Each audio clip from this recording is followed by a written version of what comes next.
negeri permai berjuta rakyat bersimbah duka. Saya nggak tahu, akhirnya ya saya pikir saya baca aja gitu. Saya baca banyak banget kosakata yang baru seperti hijau gitu kan. Hijau itu ternyata musik pemuda gitu kan. Yang saya pikir hijau itu apaan, sampai saya browsing hijau itu gini. Jadi mahasiswa hijau itu mahasiswa yang apa ya? Mahasiswa kalau sekarang mahasiswa kupu-kupu lah. Oh iya. Ya, Oh mahasiswa saya kupu-kupu. pikir mahasiswa hijau tuh yang pulang yang apa ini, yang masih awal-awal gitu loh. Jadi, Semester 1, semester 2. kan pasti awal-awal kan kayak mahasiswa yang pengen menggebu-gebu lah. Masih ambis. Tapi kalau sekarang sih menurut saya mahasiswa hijau itu yang mahasiswa kupu-kupu. Lah pulang gitu ya. Pertanyaan berapa nih? Keempat. Kelima. Bagaimana perasaan kita setelah membaca buku ini? Ya wah itu. Wah, bukan gitu dong. Wah. Bener. Satu kata. Serius. Wah itu emang satu kata ya, tapi maknanya itu banyak banget. Wah. Banyak banget kan? Jadi tergantung gimana caranya kita itu mengekspresikan. Mau ngebawa apa ya? Ekspektasi kita nanti kemana gitu. Ceritanya Betul kemana? banget, betul banget. Jadi pas terakhir baca buku ini, ya wah gitu bener. Pas setelah nutup nih, selesai nih, tamat ya, mereka menyebarkan bunga ke lautan, set. Terus Asmara itu menangkap sebuah sinyal dari laut, dari bawah laut, dolphin ya kalau nggak salah. Gelembung lah. Gelembung ya. Saya pas lagi baca udah nutup kayak bang 2 jam nggak ngapa-ngapain, udah kayak masih ke bawah gitu. masih udah sembab banget gini nih. Dari sini engusnya di mana-mana tuh saya cuman gitu. Terus saya ingat banget orang tua saya itu bilang, saya kira tuh baca buku pelajaran, taunya baca buku gitu. Ya karena orang tua saya itu gimana ya, tahu bagaimana Indonesia pada saat itu, pada masanya Soeharto. Tapi orang tua saya tidak melek pada sejarah, yang dipikir bisa dilakuin sekarang ya udah tidak begitu. Nah, tidak, kalau bahasanya Mas Laut, tidak peduli pada compang-camping negeri ini gitu kan. Jadi apa ya, pertama saya itu kan pastinya ada yang merasa diuntungkan, pastinya ada yang merasa dirugikan. Ya itu yang bukan resiko ya, dampak dari kebijakan. Pastinya ada yang dirugikan, pastinya ada yang diuntungkan. Misal ada cerita yang soal cerita dari presiden kedua kita soal tahun 65 PKI itu, ada yang kan pada saat itu kan apa ya, meratakan semua yang ada unsur PKI, entah itu simpatisan ataupun apa, entah kita hanya ikut nimbrung cangkruk lah bahasanya, cangkruk sama anggota PKI itu kita juga udah dianggap simpatisan. Itu kan masyarakat kan pastinya berpikiran kalau PKI itu wah jahat, PKI itu jahat, dan PKI itu sesat. Yang menjadi pahlawan pada saat itu ya Soeharto. Kemudian Soeharto, kemudian militer itu kan pasti merasa dipahlawankan lah. Padahal ada sebuah film Sunyi kalau nggak salah, ceritanya adiknya itu yang bikin saya hampir sedih lah. Wah lagi ya. Itu adiknya cerita kalau kakaknya itu malam-malam itu pulang itu dia udah keadaan berdarah semua, darah ini kebelah ya, apa ya, berdarah semua dan minta tolong lah, minta tolong, pengen istirahat, malah bilangnya pengen istirahat karena mungkin nggak layak gitu ya. sambat apa, mengeluh apa ya, capek gitu. Padahal udah itu ya berdarah-darah lah, darah-darah dan pengen istirahat, dan ibunya Itu pasti berarti hampir sama si Sunu ini ya, kayak dianggapnya tuh pulang, halusinasinya tuh pulang. Oke, pertanyaan ke-6. Pertanyaan ke-6 ini adalah bagaimana, bukan. Kalimat yang sangat membekas di novel Laut Bercerita dari kita. Kalimat yang sangat membekas di novel bercerita ini apa nih? apa ya, kalau yang saya ingat itu yang di awal sih, Apa? matilah engkau mati. Loh, itu di awal bukan? Ada yang di awal, matilah engkau mati maka kau akan, Oh, ini matilah engkau mati. Matilah engkau mati, kau akan lahir berkali-kali. Jadi itu baitnya ini ya, sang penyair ya, tulisannya sang penyair. Itu kan di, Kenapa tuh kau suka sama kalimat itu? karena Maknanya dalam. iya, dalam juga karena itu kan diadaptasi dari puisinya Rendra kalau nggak salah. Puisinya siapa gitu, itu memang sebelumnya saya pernah dengar, jadi nggak asing gitu sama matilah engkau mati kau lahir. Jadi sebelumnya pernah berkali-kali. dengar. Kalau saya sendiri suka banget sama kata-katanya Arifin Bramantyo. Arifin Bramantyo itu adalah ketua dari Wirasena. Ya, ketua dari Wirasena. Jadi waktu itu awal-awalnya tuh Laut kesana sama Kinan. Jadi Kinan tuh memperkenalkan Laut sama ke Arifin Bramantyo yang akrab dipanggil Bram, Mas Bram. Jadi Mas Bram ini tiba-tiba tuh bilang, pengkhianatan ada di mana-mana, bahkan di depan hidung kita Laut. Kita tak pernah tahu dorongan setiap orang untuk berkhianat. Bisa saja duit, kekuasaan, dendam, atau sekadar rasa takut dan tekanan penguasa. Gitu sambil bilang. Kita harus belajar kecewa bahwa orang yang kita percaya ternyata memegang pisau dan menusuk punggung kita. Kita tak pernah bisa berharap semua orang akan selalu loyal pada perjuangan dan persahabatan.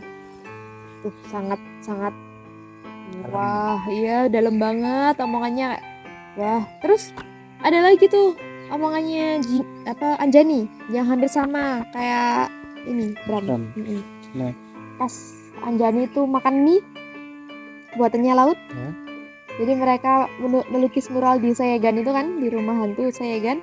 Terus si Anjani tiba-tiba nyamperin Laut, terus masak mie, terus Anjani makan. Setelah makan ngomongin soal kakaknya, kakak tuh posesif banget gini gitu.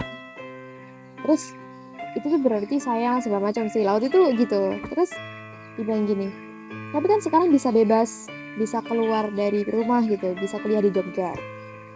Terus Anjani tuh bilang gini, lah kamu nggak tahu Julius itu mata-mata dari kakakku gitu. Si Julius ini mata-mata dari kakakku. Laut, setiap organisasi, setiap kelompok itu pasti ada agen ganda. Itu yang paling terngiang-ngiang. Jadi Laut itu waktu itu mikir kayak terngiang-ngiang tapi nggak terlalu dipikirin gitu sama dia. Setiap kelompok pasti ada agen ganda. Itu sudah pasti. Udah banyak sebenarnya susun kata-kata kalimat atau bahkan tulisan-tulisan yang merujuk sama Gusti gitu, tapi kita aja yang terperangkap gitu. Kita aja yang mau terperangkap. Enggak, bukan Gusti tapi ya Gusti. mungkin Laila membuat suatu karya yang paling hebat. Iya, paling hebat banget, bagus. Indonesia tuh rumit. Ya emang. Karena sejarah kita itu ditulis oleh pemenang ya katanya ya. Sejarah kita itu tidak seluruhnya ditulis di buku sejarah kalian yang ada di buku-buku bacaan kalian dari SD sampai SMA itu nggak ada, di buku sekolah kalian itu nggak ada. Sejarah Indonesia sebenarnya itu tidak seperti itu, tapi ditutupi dari kita. Jadi kalau kalian misalnya pusing banget sejarah Indonesia, pusing nggak usah belajar sejarah. Kenapa tidak belajar sejarah? Karena banyak banget buku-buku yang ringan tapi dalam maknanya. Sebenarnya seperti Laut Bercerita ini. Jadi kalian kalau pengen memahami sejarah di Indonesia ya Mas ya. Kalau misalnya gini nih, saya racuni nih. Kalau pengen belajar sejarah di Indonesia, mulai dari yang ringan-ringan aja dulu. Mulai dari yang ceritanya bisa dimasukin sama dikombinasi dengan fiksi. Iya. Jadi nggak melulu soal sejarah ini gini karena kalau awal-awal ya pusing. Tapi kalau kamu udah suka, kamu udah bisa gini, kamu cari tahu sendiri, itu seru banget. Ada lagi novel Bu Laila yang sama latar waktunya itu Pulang. Kita akan bahas Pulang di next video. Kita akan bahas cerita Pulang, kita akan menguliti Pulang.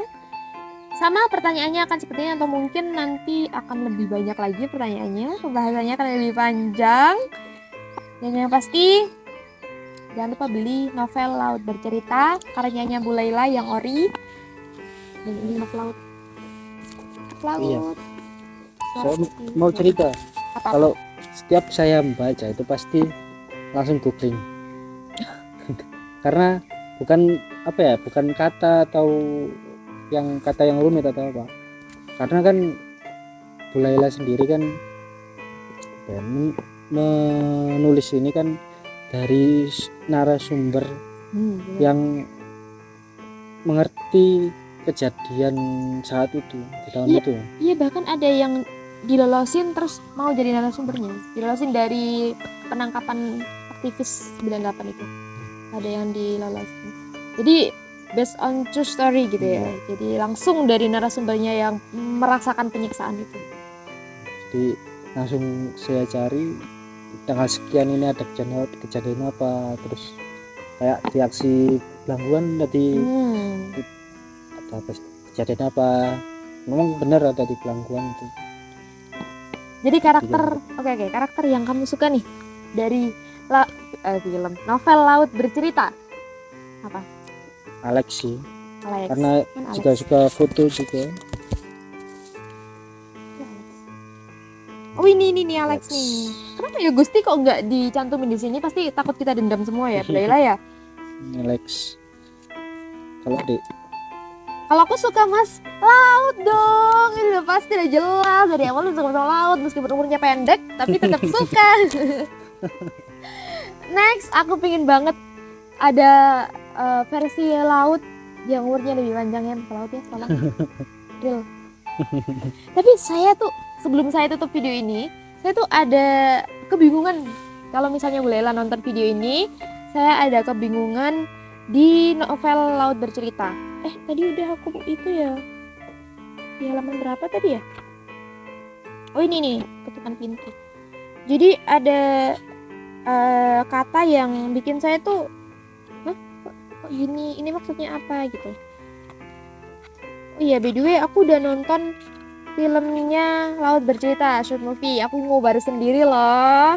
Saya ngobar sendiri film Laut Bercerita, film pendeknya. Saya ngobar sendiri dan udah zoom langsung sama Bu Laila, ya ampun seneng banget. Dan dia juga ikut ngobar juga. Tapi namanya diganti, jadi nggak masuk ke emailnya. Bu Laila ketawain dong. Ini di halaman ini Bu Laila ya, misalnya Bu Laila nonton ya, atau teman-teman nih yang udah punya bukunya tolong dibuka halaman 54. Jadi di halaman 54 itu kan 53 dan 54 itu kan si Bu Laila ini kan ini menulis bahwa laut waktu itu pas ditangkap itu kan lampunya padam, lampunya mati.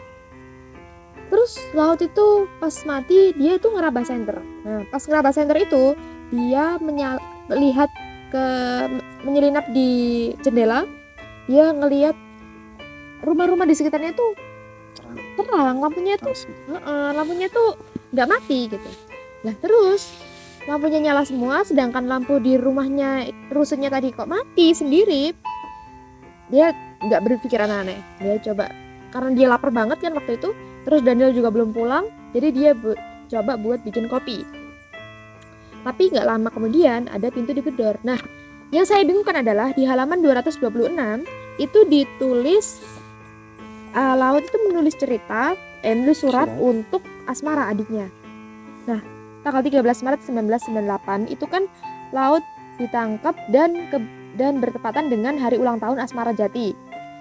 Jadi Laut itu menulis surat untuk adiknya, bercerita gitu kan. Lah di akhirnya ada Asmara, ada bunyi ketukan pintu. Jadi ini suratnya tidak sempat dikirim ke Asmara. Yang saya bingung kan, itu sebenarnya Laut ngapain? Apakah Laut itu waktu itu beneran lagi nulis, atau lampunya mati? Atau ketika Laut membuat kopi dan dia sambil nunggu air mendidih, dia nulis gitu kan? Dia nulis, lampu senternya disorotin ke lembar kertas suratnya itu tadi. Kayak gitu. Jadi kalau misalnya bolehlah nonton, tolong dijawab dong. Atau mungkin penonton, Iya, atau mungkin teman-teman yang nonton, sobat-sobat yang di seluruh Indonesia yang menonton video ini, barangkali kalian paham dengan maksudnya di novel ini halaman 54 dan 226. Kalian bisa kasih jawaban kolom komen. Jadi, terima kasih teman-teman yang udah menonton video ini sampai selesai. Semoga bermanfaat, semoga kalian semua juga mencintai sejarah Indonesia dan bisa mengungkap bagaimana, atau mungkin nggak terlalu lengkap deh, atau minimal memahami bagaimana Indonesia sebenarnya. Terima kasih sudah menonton video ini. Jangan lupa like, komen, dan subscribe. Jangan lupa beli buku ini juga, karena kalau kalian ingin mengetahui tentang sejarah, kalian harus memulainya dari diri kalian terlebih dahulu. Kalau kalian kepo, kalian pengen tahu, barulah kalian bisa menemukan sejarah itu sendiri. jadi sejarah itu banyak referensinya, jadi jangan terpaku pada satu referensi saja. Jadi banyak objektif lain yang Betul. Karena sejarah itu yang ada di buku kalian, buku sekolah kalian, itu tidak sepenuhnya benar, tapi tidak sepenuhnya salah. Gitu. Dan apa tadi istilahnya? Jadi jangan lupakan sejarah, tapi mulailah mencari sejarah sekarang. Di laut. Siapa tuh? Alex. Oke sobat.